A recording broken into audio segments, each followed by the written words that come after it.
All right, guys, so I'm here with Judd Winick, Mike Shoemaker, and Seth Meyers of The Awesomes, and I just saw the panel. I just saw the first episode.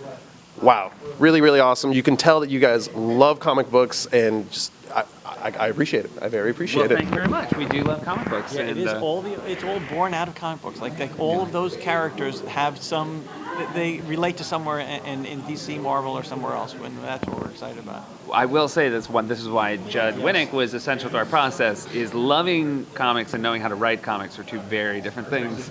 And we knew what the characters were, and we knew the path we wanted to take with everything. But we like to say we had the beginning and the ending, and without Judd, we would have had no middle. We would have had like 1.5 episodes. So yeah, he was a very important person for the whole process.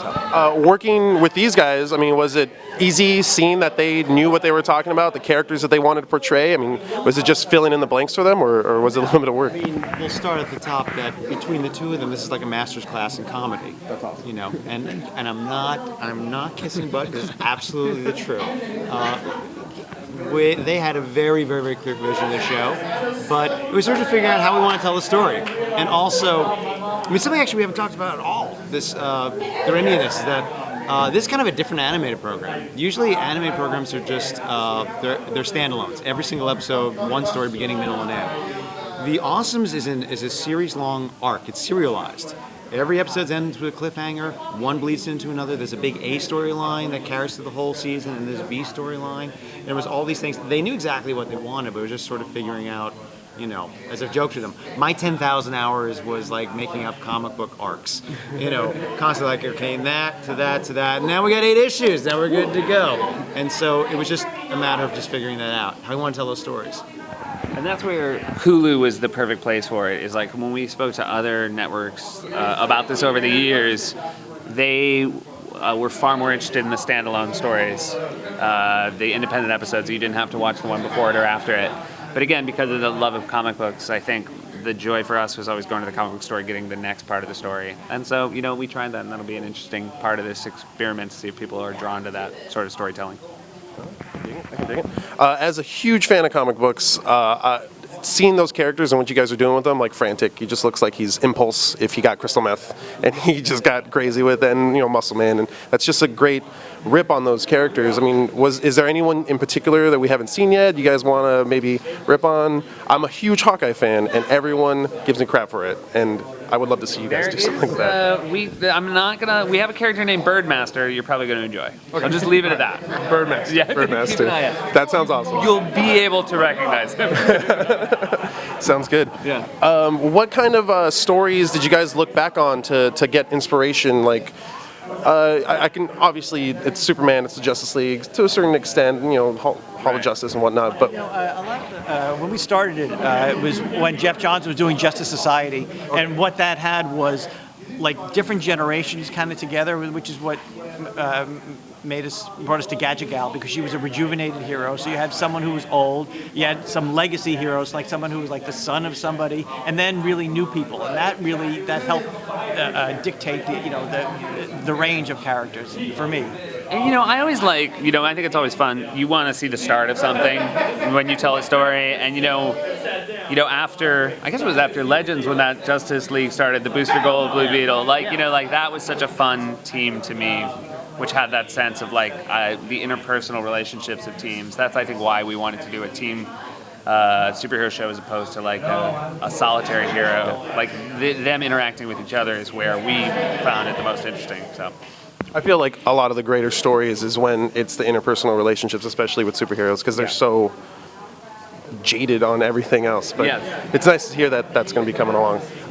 Any other villains that we should be looking forward to? There's a lot of rogues galleries, and you guys can do some awesome things with those. It all sort of Malocchio, which is voiced by Bill Hader. For the whole season, he is the main villain. He's the big bad. The big bad. Yeah. But some other fun villains turned their way up over the year. I mean, again, they're slightly more fun to write. In the end of the day, you'd always rather write a good villain. But Bill Hader and Malocchio is sort of our main guy. God, that was so great. That was such a great pairing, such a great match, and the voice you hear.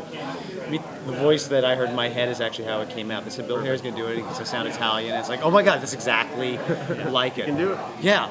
We also had a lot of fun with one of Judd's episodes, which was the parallel world in which the main villain is an evil version of Seth, or Proc, I should say. Nice. And so it's the evil versions of all the characters, and that was just fun to bring everybody in and go, it's the same person but evil. So however that makes you feel about your voice. And evil Proc talks in 80s. More like 90s. 90s slang. In the alternate universe, 90s slang is still cool. It's still relevant. Yeah. That's rad, bro. That's really rad. So, we don't know if there's a second season yet. We don't know I'm yet. praying. I feel it's pretty confident it couldn't happen. We hope so. As we say, we have no idea when we're going to do it, Yeah. but we would love to. We'd find the time if we had to. We want it. We don't know Yeah. what. Is there why. anything you guys would probably do? I mean, I don't want to take away any spoilers. We haven't actually seen the whole season yet. But is there anything you guys would like to tackle in this like satirical form? Well, it is about the world of superheroes, and so we've just begun to sort of scrape the surface of the stories we remember growing up. Again, this is far more inspired by reading comic books than it is by watching animated shows, and there's so much in the world of comic books that we haven't even come close to. So. I think the guys have really created. When they were talking about it, was a fully realized world when they came to us. The idea of old superheroes who were fighting during World War II, and then another generation, the 60s and 70s and whatnot. Now here we are, and it's a rich world to draw from, and the characters they set up, which are really emotionally based. Like it's a very big father and son issues, that are being dealt with. It's a huge story, and love interests and whatnot, which. A lot of it isn't actually reconciled at all in the first season. It's a story that's going to keep right on going, like comics. Yeah. I mean, that's when they It's talk about completely it. open-ended. The idea is that it could go on forever. You can do whatever. Yeah. I didn't think Captain America was going to die 3 times and come back exactly, but it happened. Is there anything you guys wanted?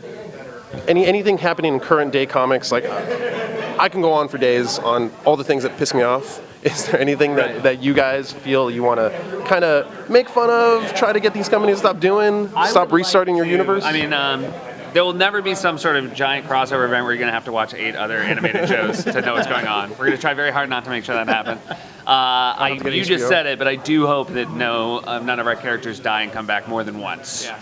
That I feel like you're allowed one person can die and come back once, but after that, maybe. But even that. No reboots. I don't think we need to reboot this. Right, yeah. Still too early. We have to restart it. Maybe season 10. We'll talk about it then. Yeah, I mean, because that is, I will say that, one of the reasons we'd love to do a second season is we learned so many lessons this time, and I feel like, it was great when comics had really long runs, because they just they just got better. The storytelling got better as it went. You didn't have to reboot it to start from scratch, but people knew the mythology, and that was part of what they liked about it. So.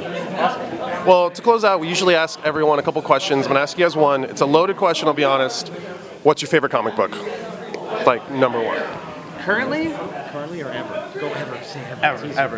Okay. Currently, really hard. No, I mean currently, I really like Lock and Key right now. Okay. That has been really exciting for me, and that's with a real bated breath comic for me, waiting for it. So I'm gonna stick with that right Lock now. and Key? I'll go ever. I'm a big Legion of Superheroes fan from back in the day, so I'd go 60s, 70s Legion of Superheroes. I'll go ever and Byrne Claremont X-Men. That's Probably classic choice. And the Yeah. the Kevin Maguire Justice Leagues, those booster got Blue Beetle, those are Good Yeah. eras. Yeah. Your sketch as Blue Beetle's awesome. It's great. Birthday present. So, Yeah, it's so great. Cool. Thank you. Yeah, thank you guys very much, and I hope to see more of this show forever. Thanks, you guys. Thank you.